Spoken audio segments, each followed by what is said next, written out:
Hey guys, now I know this is quite old and possibly even ancient in internet time, but by sanguineous, I'm going to give my opinion on this.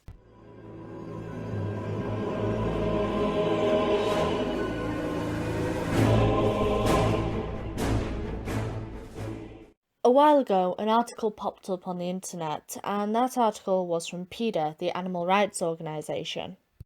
The article in question was PETA asking Games Workshop to make Warhammer 40k for free. Now, I probably, like many people, actually wondered what for. Considering these are miniatures that are entirely made out of plastic, I wondered what fur did they mean. Just to give a quick overview of what Warhammer 40k is basically a British-made board game by the company Games Workshop. Warhammer 40k has a vast lore and mythos about it, with several armies decorating the universe itself, set in the 41st millennium. If you're ever interested in picking up the game, there are several armies to choose from, each with their own history and cultures, from the Space Wolves to the Silent Sisters to the Tau Empire to my personal favourites, the Blood Angels.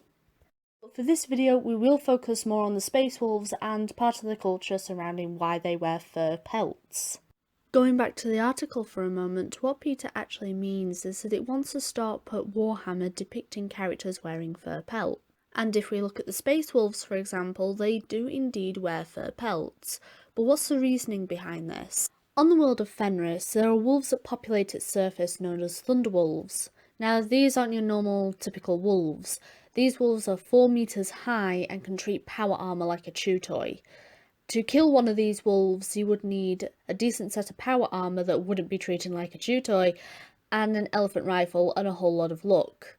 Space wolves are meant to kill these creatures with their bare hands. If they are able to kill one of these creatures, then they are seen as worthy in the eyes of the God Emperor. They demand respect, and will be treated as such within the Space Wolves because they are seen as a very skilled warrior. If you aren't worthy in the eyes of the God Emperor, then you get eaten. That's about it. This isn't so different from when our ancestors did things like this in the past. They not only killed animals for their meat, but also their fur for clothing, but also as symbols of strength. They were basically saying that they were able to kill a powerful creature, so they are skilled warriors, and they should be feared and respected because they killed such a powerful creature. If PETA wanted to stop this inspiration from happening, then maybe they would have had better luck travelling back in time to our ancestors' past and teaching them to wear cotton clothing instead of fur. What PETA says in the article is that because Warhammer depicts characters wearing fur pelts, is that this normalises and justifies the wearing of fur in reality. I just want to say that that's bonkers. That's saying that something within a game, something within a fictional world, something within the realm of imagination, then dictates the rules of society within reality. Again, that's bonkers.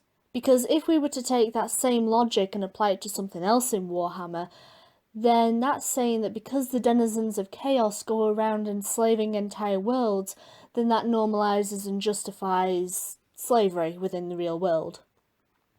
Do you see what I'm getting at here? I just want to say that I do believe that the fur trade should be stopped. I don't like the idea of animals being abused and tortured for their fur, and it's as I've always said, fur belongs on the animals and not the humans. But this is where this article really annoys me. The time and energy put into this article, especially something that seems so scraping the bottom of the barrel, so nitpicky at a small detail within a vast game. The time and energy spent on this article could have been spent on other resources to actually help animals within the fur trade. So this is why this article annoyed me. But then a few days ago, PETA posted an update, and that annoyed me more. In the update, they say that they know Warhammer is fantasy, and they know that it's a game and it shouldn't be taken seriously. But what annoyed me was the fact that they gleefully wrote that 250,000 people were trafficked to their site to read that article.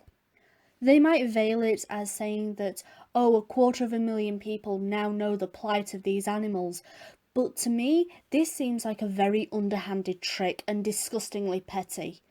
PETA, this is what will make people lose faith in you. This is why people will not like you and the way you do things. This was disgustingly petty and very underhanded.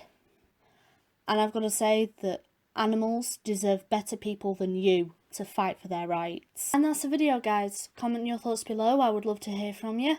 Now, if you'll excuse me, I need to pay respects to the all-powerful Primarch Sanguinius. Bye, guys!